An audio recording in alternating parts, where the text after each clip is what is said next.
Hola, estamos acá en el ciclo nuevamente de conversaciones. Hoy estamos con Mariano Palamidesi, actual director de la Unidad de Coordinación del Sistema de Formación Docente. Bienvenido, Mariano Joaquín. Muchas gracias por estar acá presente y aceptar conversar un rato conmigo. Gracias y por la con invitación. La institución. Vos venís de una experiencia en el Instituto de Evaluación de Uruguay. ¿Cómo vos concebís la evaluación en el campo de lo que es las políticas públicas y cuál es la relación con la formación docente puntualmente?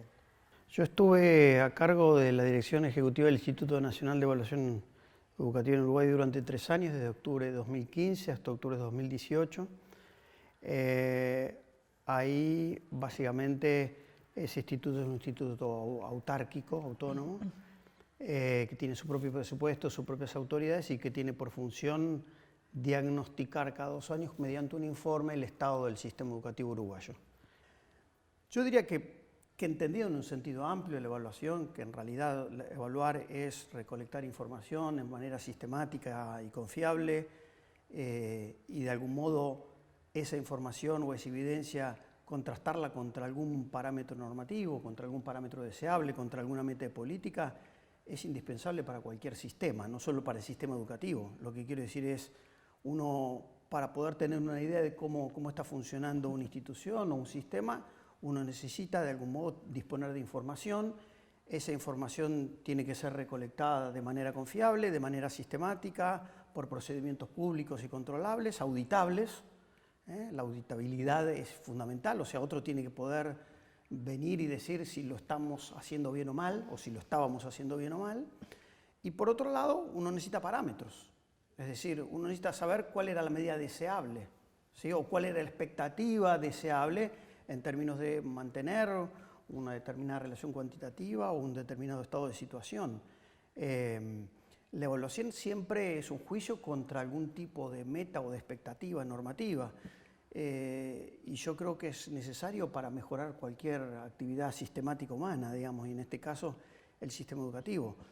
Lo que sí me parece que es importante discutir es sobre qué se va a evaluar, sobre qué dimensiones, con qué indicadores.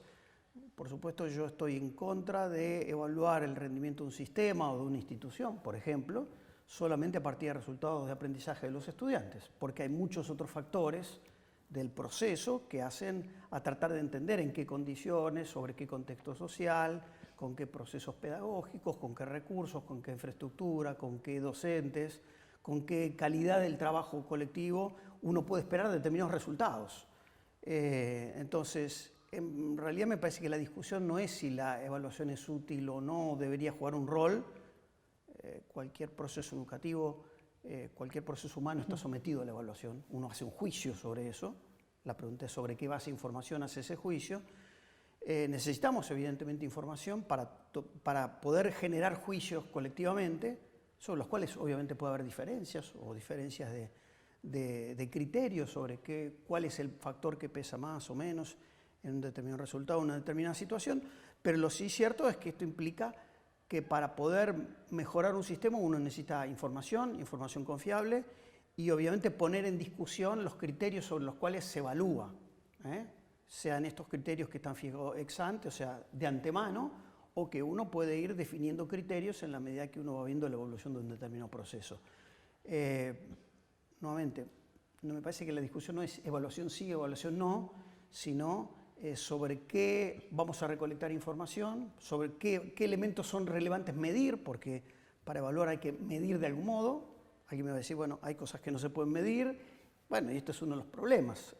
Obviamente no todo es cuantificable, pero hay avances importantes en diversas metodologías para medir cosas. Y lo que hay que discutir ahí es, bueno, en qué grado esa medida, ese indicador, está dando cuenta de una determinada realidad. Obviamente siempre una medición, una evaluación, supone tomar algunas medidas y algunos indicadores y no toda la complejidad de lo real, como hace cualquier ciencia. No se investiga todo, sino se investigan algunas cuestiones que uno puede medir o estudiar con cierta profundidad.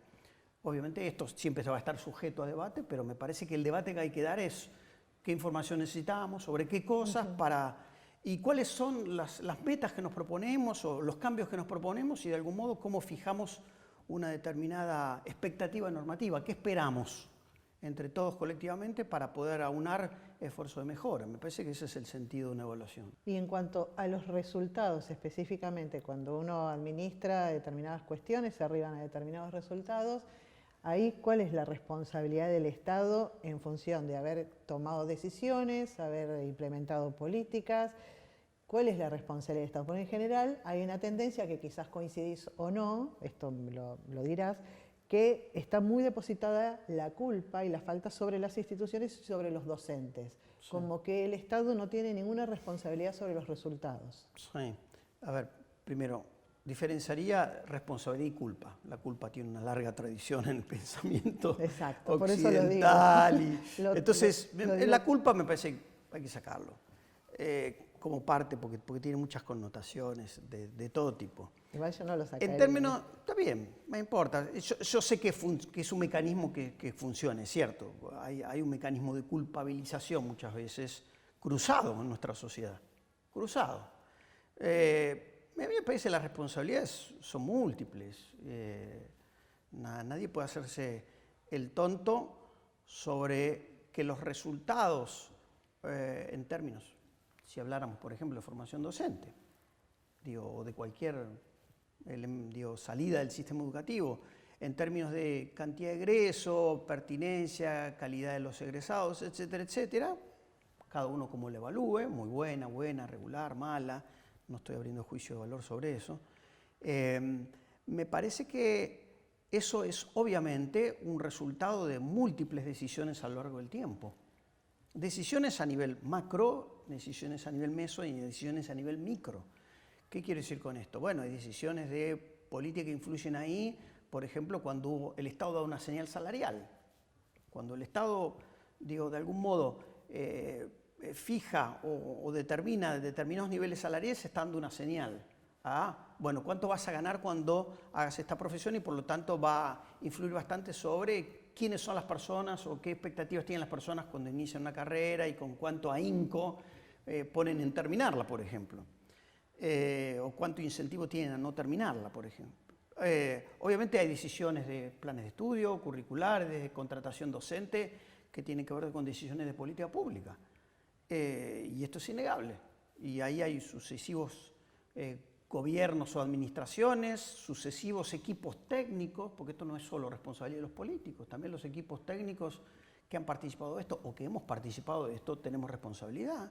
Yo creo que las universidades tienen responsabilidades también, porque forman a los formadores, generan o no investigaciones de mayor o menor utilidad, etcétera. O sea, también hay una cuota de responsabilidad sobre si tenemos buenos diagnósticos o no tenemos buenos diagnósticos, si las políticas que hemos tomado o no eran las más adecuadas en términos de experiencia internacional. Se hace investigación comparada sobre políticas de formación docente o no, y eso en parte es una responsabilidad del Estado, en parte es una responsabilidad de los académicos o de los expertos. Pero también, obviamente, también hay cuotas de responsabilidad en las instituciones, en el grado de coordinación interna de las instituciones, en la forma en que se da clase, se evalúa, se apoya a los estudiantes, se supervisa el trabajo de los docentes o no. Bueno, acá hay una cadena. Nadie puede decir que esto es una responsabilidad ni una culpa de nadie en particular, pero yo creo que la discusión cuando va a echar masivamente responsabilidades o culpas de un lado al otro, un paquete, yo creo que estamos cerrando la discusión. Yo creo que lo que hay que revisar es la cadena histórica, ¿sí?, de las decisiones que se han tomado y la cadena de abajo para arriba o de arriba para abajo, como cada uno quiere empezar, en la generación de políticas y de condiciones para la formación docente. Esto no surge un día para otro, esto no es la consecuencia de las decisiones de un gobierno, es una decisiones de largo plazo. Yo creo que acá hay decisiones en formación docente que vienen, yo diría, de cuestiones de política de hace más de 50 años, que uno podría llegar a discutir. Digamos, si tenemos políticas, si no tenemos políticas, si las hemos orientado bien o no las hemos orientado bien. Y ahí me parece que más que echarse culpa, hay que sentarse a mirar y a ver, revisar estas cadenas para ver qué cosas funcionan, qué cosas no funcionan, a tratar de no inventar a veces el agujero de la guitarra porque hay experiencia internacional sobre cosas que funcionan y cosas que no funcionan. Y me parece que eso requiere, nada, de un cierto grado de cooperación entre los actores, que me parece que hasta ahora hemos fallado en buena medida en eso. Bien, en función de lo que estabas diciendo recién, ¿cuál es el problema que, o si lo definirías inclusive como en términos de problema, que te encontraste específicamente en el campo de la formación docente en Ciudad de Buenos Aires cuando asumiste la dirección de la unidad? A veces es difícil decir un problema, ¿no? Nuevamente, son realidades complejas y cuando uno enuncia un problema no enuncia muchos otros, selecciona algo y a uno lo pueden correr por lo que no seleccionó y sí por lo que le seleccionó, digamos, ¿no? Es difícil, pero yo te diría, a mí me parece el principal problema, no con el que yo me encontré, con el que yo creo que tiene el sistema, es que el sistema no llega a ser un sistema. ¿Con esto qué quiero decir? Me parece que tenemos que dar un salto de calidad para empezar a operar cada vez más como un sistema, o sea, como un conjunto institucional donde algunos tienen responsabilidades docentes, como este instituto donde estamos ahora hoy gentilmente invitados, y otros tenemos la responsabilidad de generar información, orientar, tomar decisiones, formular políticas, pero somos parte de un mismo sistema, digamos. Ahí donde un sistema, digo, ve a una parte como un enemigo, tiene un problema. Pero más allá de eso, yo creo que el principal tema es que tenemos que poder mirar los problemas en varias escalas, cosa que a veces nos cuesta mucho. O sea, es lógico y esperable que un instituto mire los problemas de su institución en la perspectiva y en el horizonte que tiene, y eso es humano, natural, esperable, etc. Pero tenemos que poder construir entre todos una visión también más integrada y más general del sistema, porque muchos de los problemas que cada uno de los institutos tiene forma parte de un sistema que tiene problemas comunes, dinámicas semejantes, relaciones con el entorno que, digo, que tienen características similares, y también hay fuertes diferencias, ¿no? Porque las instituciones no son las mismas, los públicos no son los mismos, las demandas no son los mismos, etc. Entonces, ahí yo te diría que el principal tema es tratar de ir construyendo una visión más compartida de los problemas, una visión que, sin excluir las particularidades, genere unas visiones más integradas y más agregadas, que no disuelva la complejidad, pero que al mismo tiempo nos permita generar diálogos constructivos, digamos. Obviamente venimos de una etapa donde esto fue difícil, es innegable esto, pero me parece que el gran desafío, y no es solo por esta etapa, sino porque, bueno, forma parte de algunas características de la política, de la cultura y de la tradición institucional en la Argentina, que es que a veces plantean las cosas en términos muy antagónicos, muy diagonales, y donde la construcción de visiones con mayores niveles de, no voy a hablar de consenso, pero sí donde se comparta más alguna base de visión de los problemas, me parece que es importante. Obviamente va a haber diferencias, hay interpretaciones distintas, hay atribuciones de causas distintas y son legítimas, pero tiene que haber espacios también donde haya posibilidades de objetivar algunos problemas y tratar de ir avanzando en aquello sobre los cuales hay acuerdo, digamos, ¿no? Me parece que esto es un punto, es que no puede ser que una diferencia sobre algún punto anule todas las posibilidades de acciones en común. Yo diría que este es el principal problema. Después uno puede ir a otros problemas particulares, pero me parece que este es el problema que enfrentamos. Lo que estás planteando un poco me hace pensar en políticas educativas de largo plazo. No hay otro modo. No, pero en realidad dentro de la Ciudad de Buenos Aires, específicamente, ante cada cambio de gestión, que es un poco lo que vos decías, a veces se barre y se reparte de nuevo, y es muy difícil poder proyectar en ese sentido. Por ejemplo, se me viene a la cabeza, salvando las diferencias, los momentos históricos, pero creo que podés coincidir en el ejemplo, la ley 1420, cuando se pensó, fue una ley pensada. En su momento fue terriblemente discutida. Fue terriblemente discutida por dos fracciones. El sector católico estaba en pie de guerra, digamos, contra la ley 1420. Después, con el tiempo, vimos que esa ley tenía efectos muy... a largo plazo. Muy interesantes y muy fundantes, no solo de la educación, sino de la sociedad argentina moderna. Pero no sé qué iba tu pregunta, me perdí. No, es que quizás cuando vos hablas del sistema, de un sistema altamente complejo, La Pienso discontinuidad. en ese sistema del momento de organización del sistema educativo, en realidad, donde quizás este nivel de complejidad no estaba, y qué es lo que sucede un punto de quiebre en el último golpe cívico-militar, que en el caso de la formación docente, por ejemplo, significó más adelante, en la década de los 90, la transferencia de los institutos, salir de la órbita nacional a la órbita jurisdiccional. Para mí ahí hay una lectura interesante de complejidad, Sí. que empieza a entramarse en un tejido digamos, que amerita una reflexión. Seguramente. En la cadena larga de la cual yo Exacto, hablaba antes. de las que hablabas antes. Claro, bueno, pero es el problema de cómo en la Argentina a veces tomamos decisiones a veces sin darnos el tiempo suficiente para debatir, debatiendo sin buenas bases de información y tomando decisiones muchas veces muy coyunturales que después nos cuestan mucho en el mediano plazo, ¿no? Un bandazo de un lado para el otro. Esto pasó también, obviamente, con la reforma educativa de los 90 y la vuelta atrás en los 2000, digamos, con los elementos buenos o positivos que tenía o los elementos negativos.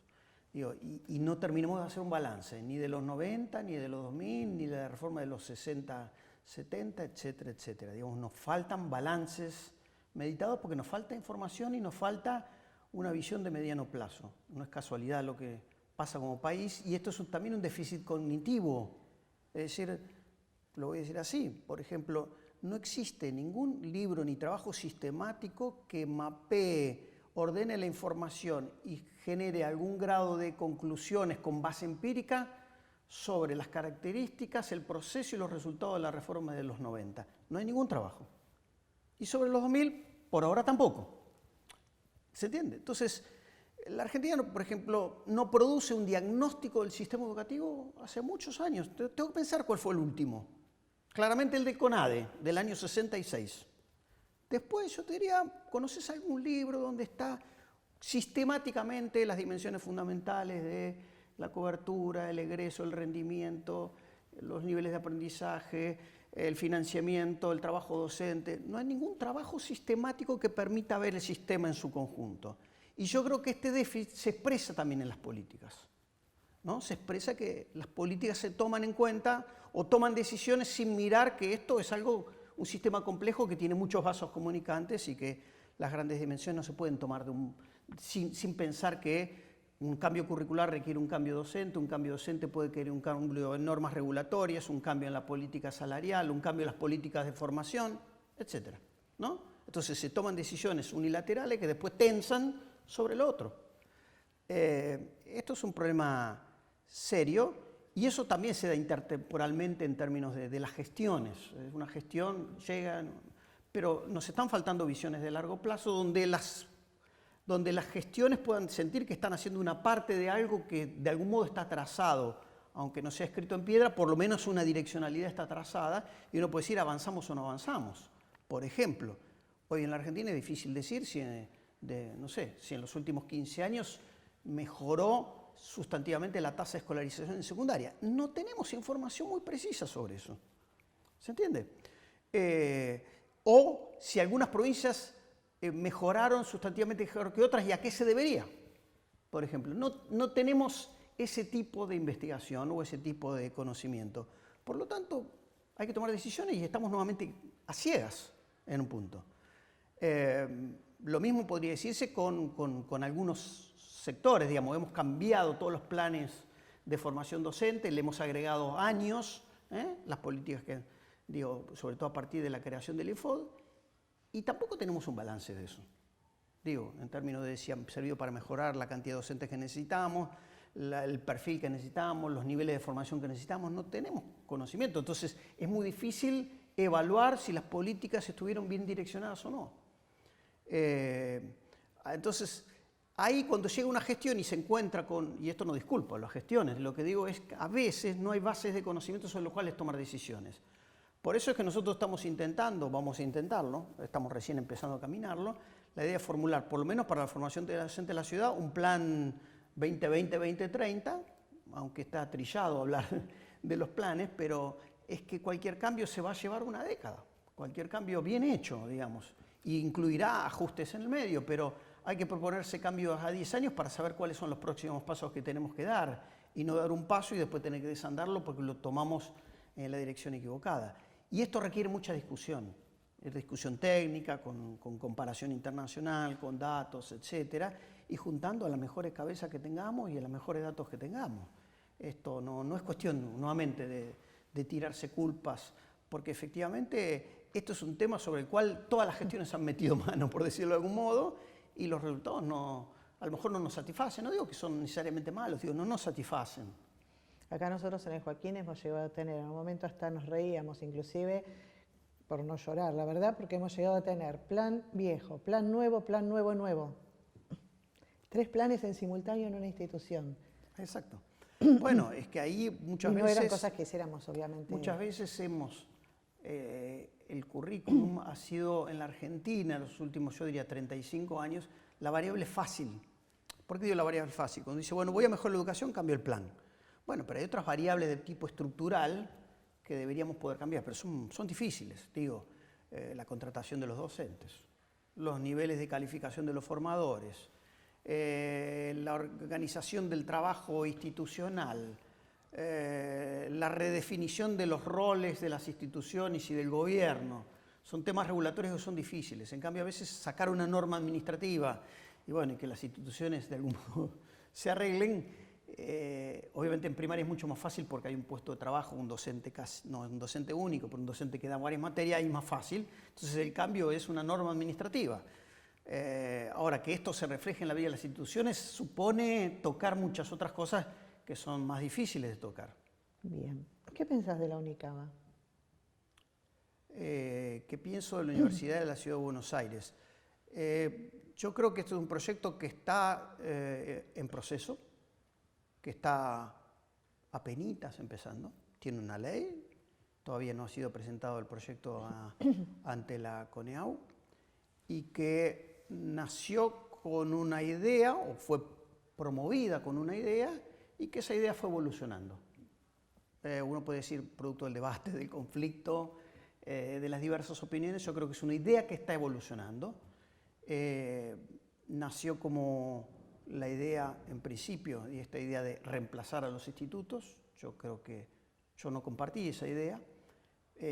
Participé de una comisión que contribuyó a reformular esa idea inicial y a pensar que era importante que coexistieran instituciones para generar una dinámica de mejora continua donde cada institución con sus características podía aportar al proceso de mejora, pero que al mismo tiempo la Unicaba no va a ser, y yo también estoy un poco en desacuerdo con la idea, una universidad docente. No soy partidario de las universidades dedicadas a la formación docente, porque creo que las experiencias a nivel internacional y sobre todo en América Latina no son buenas, y que sí estoy de acuerdo que, y de hecho ya sucede, que muchos docentes se forman en las universidades, y yo creo que es bueno que haya varios modelos de formación, no tiene por qué haber uno único. Cada modelo tiene fortalezas y tiene cuestiones que tiene que compensar o ver cómo mejorar, pero la idea de la Universidad de la Ciudad tiene que ver con crear una institución nueva, innovadora, que no aspira a reemplazar otras instituciones, sino a ser un catalizador de cambios. En ese sentido, creo que nace como una idea no nace con la idea de ser una institución masiva, al modo de la Universidad de Buenos Aires, sino con una universidad de un tamaño que se verá, pero no creo que aspire a ser una institución muy grande, sino una institución que quiere innovar en términos de innovación tecnológica, quiere innovar en términos de perfiles de formación y quiere innovar en vínculo con las necesidades de política pública, que no son solo en materia educativa, sino que tienen que ser también en términos de gestión urbana, gobierno de ciudades, lo que se llama ciudad inteligente, desarrollo de industrias creativas, desarrollo de industrias basadas en conocimiento, como se dice así, biotecnológicas, informáticas, big data, etc. Porque la ciudad está apostando, creo yo, a ser una ciudad de básicamente con una vida económica vigorosa basada en industrias de conocimiento, porque creo que es obviamente la capacidad competitiva de la ciudad. Digo, industria de conocimiento me refiero desde el teatro y el arte digital hasta la biotecnología o la informática aplicada a todas las cosas, como sucede hoy. Y está bueno que haya una institución de ese tipo, y me parece bueno que una institución de ese tipo también en parte tenga algo que ver con la formación docente. Después, las formas que esta institución dialogue y coopere con las instituciones existentes me parece que es el camino a recorrer. Y yo creo que es un camino que puede ser muy virtuoso si encontramos la manera de hacerlo. Y yo creo que ese camino está abierto y que sería bueno que apostemos a eso. ¿Y vos cómo pensás el conflicto del año pasado en relación a la UNICABA?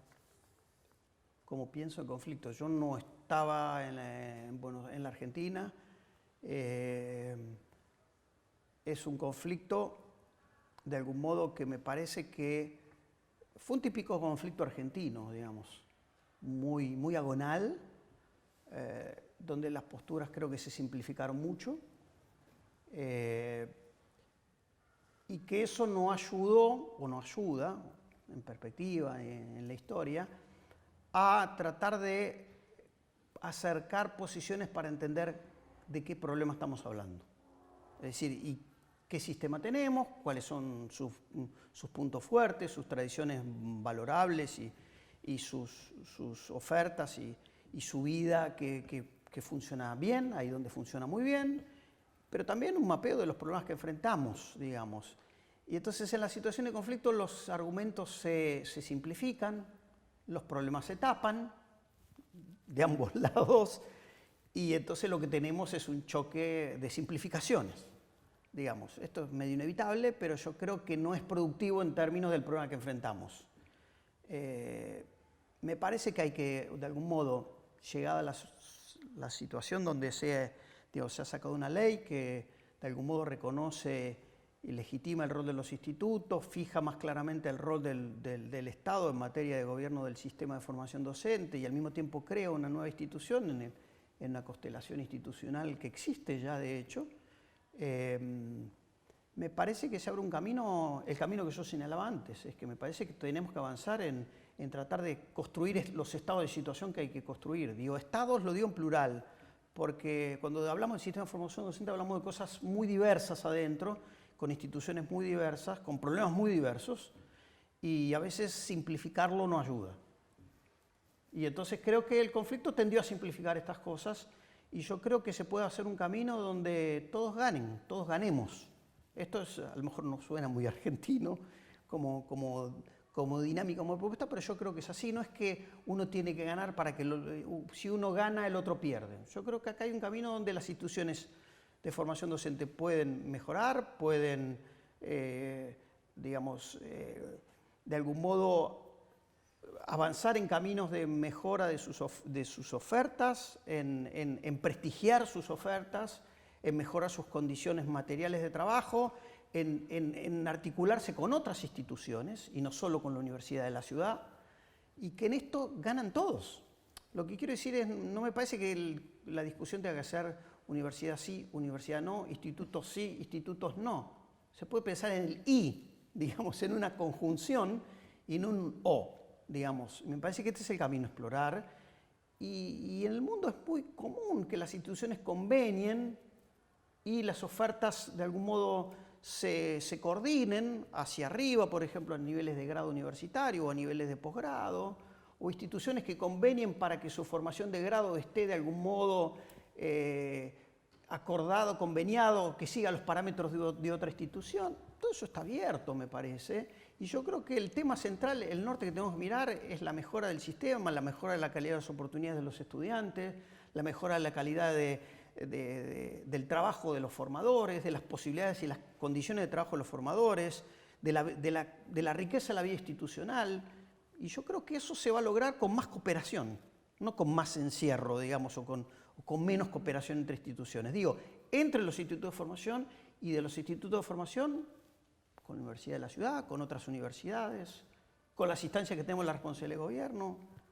Me parece que se puede pensar un camino de ese tipo. Yo entiendo lo que vos decís, pero creo que también quizás podés entender que yo como docente, y habiendo estado en el país y habiendo sido partícipe de este conflicto, es muy difícil transitar y procesar lo que sucedió, porque fue una ley en la cual, más allá de la segunda versión, de la última versión, que es la que se terminó aprobando, fue una ley que no fue partícipe la comunidad educativa, fue impuesta y tuvo un largo proceso de una gran actividad de los docentes, en los cuales yo también estuve involucrada, en las participaciones en la legislatura. Y es muy difícil procesar y salir de lo que fue ese conflicto. Yo tiendo a decir, y digamos, en parte una posición, que es necesario derogar esa ley. Y en todo caso, hacer alguna instancia nueva de conversación desde cero. Que si quizás vos no coincidís con esta opinión porque vos estás planteando desde esa perspectiva. Pero creo que esto fue una huella y que quizás en el tiempo se vea lo que fue en términos históricos esta huella de esta ley, de este proyecto de ley. Yo no me animo a hacer pronósticos. Yo creo que hay un camino a construir. Podemos tener diferencias sobre el valor de esa ley. Yo creo que es una buena ley, pero son diferencias de opinión. Sí, sí. El problema es cuando las diferencias de opinión se llevan a un extremo, obviamente, desde las descalificaciones personales hasta los desconocimientos o las agresiones, que yo creo que son a veces difíciles de desandar, pero es el camino que nos queda por delante. Digo, no es la primera vez que en la Argentina las diferencias que deberían poder procesarse más acotadamente, tratando de identificar cuál es la diferencia y qué de todo eso en realidad es un sentimiento de amenaza o es... Me parece que tenemos poca capacidad de negociar. Y poca capacidad de negociar porque a veces no tenemos el momento previo de tratar de entender cuál es el problema que estamos enfrentando y queremos solucionar. Porque a lo mejor uno y otro lado identifican el mismo problema y a lo mejor la diferencia es cómo atacar o cómo mitigar o cómo resolver ese problema. Pero cuando esto se embloca y se vincula con otras cosas, yo creo que le hacemos flaco favor a la solución del problema. Me parece que muchas veces en la Argentina los conflictos han llegado a nivel de la ofensa, a nivel del sentimiento de amenaza o del sentirse denostados. No es la primera vez, hay muchos conflictos en la historia argentina, incluso en la historia educativa argentina, que las cosas se llevan a ese punto. Yo creo que quizá el aprendizaje es, no hay que llegar a ese punto, y para no llegar a ese punto también me parece que es importante reconocer los problemas. Reconocer los problemas, de todos lados reconocer los problemas, desde las debilidades o los errores de gestión o de una decisión de política y también los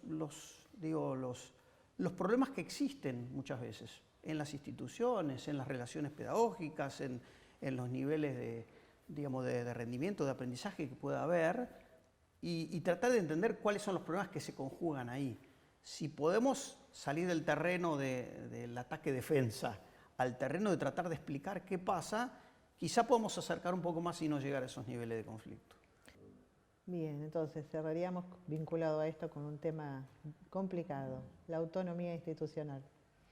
¿Por qué es complicado? Porque es complicado, porque la autonomía es algo que con lo cual está en debate, está en tensión, es un tema difícil, específicamente en el Joaquín, porque, vuelvo nuevamente a lo que decíamos antes, hablábamos antes en términos históricos, desde la transferencia nosotros hemos perdido el carácter nacional, pasamos a ser un instituto en el ámbito de la Ciudad de Buenos Aires, dependiente de la Ciudad de Buenos Aires, y empezó a resquebrajarse ciertas, márgenes de autonomía que teníamos, no por el uso en sí de esos márgenes de autonomía, sino por el avance de lo que fue el ROM y determinadas cuestiones que nos han dejado afuera de esos parámetros del ROM.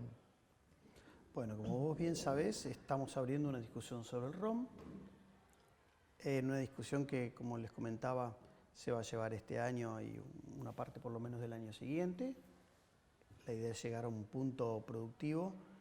Yo creo que la idea de autonomía hay que hacerle doble clic, porque ahí, bajo esa palabra, pueden esconderse, porque es una palabra a lo mejor no del todo adecuada, pero traficarse cosas distintas. Y ahí me parece que hay que trabajar para explicitar. ¿De qué estamos hablando, digamos, no? ¿Y qué es lo deseable en eso? Y además de lo deseable, ¿qué es lo que funciona? Digamos, que me parece que también es una responsabilidad. Digo, el sistema tiene que funcionar, las instituciones tienen que funcionar, tienen que cumplir con una función, digamos. Y eso hay que buscar cuál es el mejor punto de la regulación entre la necesidad de formar parte de un sistema y de tener parámetros o normas comunes. Al mismo tiempo, como toda institución pública, también es bueno que tengan mecanismos de seguimiento, control, evaluación. Es lógico que así lo sea. Ustedes no irían a un hospital que no está supervisado, ni comerían alimentos si no saben que existe el ANMAT. Digo, lo que quiero decir es el control mutuo, el control de los actores y de las instituciones en el mundo moderno es fundamental. Entonces, yo estoy de acuerdo que tienen que existir márgenes, digamos, donde las instituciones tienen que tomar decisiones. Son instituciones complejas, con bastante personal, bastantes estudiantes, donde está bien que haya colores, identidades o particularidades que funcionen con grados de libertad más importantes en algunos aspectos o menos importantes en otros. Me parece que hay que terminar de discutir bien cuál es el óptimo o cuál parecería ser el óptimo de márgenes de libertad en cada uno y otro caso. Pero, nuevamente, los márgenes de libertad incrementan los márgenes de responsabilidad, ¿no? Podemos convenir en eso. Sí, a más libertad, más responsabilidad. Sí. Entonces, la pregunta es, muy bien, y entonces, ¿cómo se valora la responsabilidad?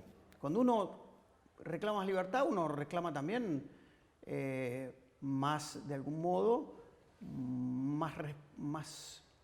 asume más responsabilidad sobre resultados, sobre procesos, entonces, esto es un balance, y lo que hay que estudiar es el balance, digamos. Vos has participado en reuniones junto con otros rectores y otros actores que estamos convocando, donde queremos explorar cómo mejorar ese balance. Está bien que las instituciones tengan más márgenes de libertad en algunas cosas. Lo he dicho, por ejemplo, en la administración de su planta docente, en términos de poder reasignar funciones, porque las demandas pueden ser cambiantes, la carga de trabajo puede ser diferente. Hoy ustedes no pueden hacer eso, y estaría bueno que puedan hacerlo. Podemos pensar en otras cosas de eso. Lo que pasa es que cuando uno otorga esa libertad en términos además de la administración pública, al mismo tiempo, de algún modo hay que incrementar un poco la rendición sobre procesos y resultados, digamos. Es decir, bueno, ¿qué hiciste con estos márgenes de libertad que tenés para cumplir determinada función? Y con esto no es un problema de echar culpas, sino que, de algún modo, todos, instancia de gobierno, instituciones y todos, usamos fondos públicos, recursos de la ciudadanía, para cumplir una función, que es formar docentes, estimular, digamos, la producción de investigación o brindar servicios a los centros educativos, formar o hacer formación continua. O sea, tenemos diversas funciones. Tenemos que mostrar que podemos cumplir con esas funciones y que lo hacemos con responsabilidad y con la mejor calidad posible y con el mejor compromiso posible. Pero me parece que ahí lo que hay que estudiar nuevamente y hay que poder definir y ir cambiando es cómo las instituciones van ganando márgenes de libertad para determinadas cuestiones, pero al mismo tiempo esto supone redefinir, bueno, ok, y entonces cómo va a ser de algún modo el mecanismo de prestación de cuentas, no solo a una instancia de gobierno, también a las otras instituciones, a los otros colegas, a los claustros y también a la sociedad. Porque en definitiva todos usamos recursos que salen de algún lado y todos de algún modo van a recibir a los docentes que nosotros formamos o están recibiendo, digamos, ofertas que nosotros damos, etc. Entonces nosotros tenemos que devolver algo, todos. Yo en en mi función devolver una mejor coordinación, mejor información, mejores decisiones de política. Ustedes, los profesores, los directivos, el personal de instituciones, bueno, también devuelve algo. Y me parece que eso hay que encontrar cuál es la mejor manera de gobernar un sistema de este tipo y de gobernar las instituciones, digamos. Me parece que esta es la discusión y yo creo que se puede dar genuinamente. Y entonces ahí vamos a entender mejor, bueno, qué es la autonomía, para qué la necesitamos y bueno, y cuáles deben ser los márgenes donde, bueno, obviamente algunas decisiones están acotadas a diversos niveles a otros niveles de decisión. Bien, finalmente, ¿te encontraste cuando vos asumiste la unidad Sí. con 29 institutos de formación docentes? Públicos o estatales, Estatales. 44 privados. Exacto, Y 150 ofertas universitarias de formación de docentes. Bien, seguimos siendo 29 institutos de formación docente del Sí. sector estatal. Sí. ¿Cómo los ves al día de hoy, ¿A quién? a estos 29 institutos de formación docente? Nuevamente, es difícil dar un juicio de conjunto, digamos. Como, digo, yo te diría, yo los veo activos, los veo con inquietudes, veo cierta expectativa, veo también enojo por cosas que han pasado, pero después no podría dar un diagnóstico de conjunto. Son situaciones muy distintas. Hay carreras que tienen examen de ingreso, a pesar de que la Ley de Educación Superior lo prohíbe. Hay instituciones que tienen muy pocos postulantes. Hay instituciones que tienen muchos postulantes y muchos egresados. Hay instituciones que tienen muchos ingresantes y pocos egresados. Hay instituciones que tienen varios miles de alumnos, hay instituciones que tienen 200 alumnos reales. Entonces, hay instituciones que dictan una sola carrera y instituciones como esta que dictan 17 carreras. Son cosas muy diferentes y hay que ser injusto dar un juicio que las englobe a todos, porque alguno va a decir, eso no me corresponde a mí, ese sayo yo no me lo pongo, y van a tener razón. Por lo tanto, a veces los diagnósticos generales no son buenos, digamos.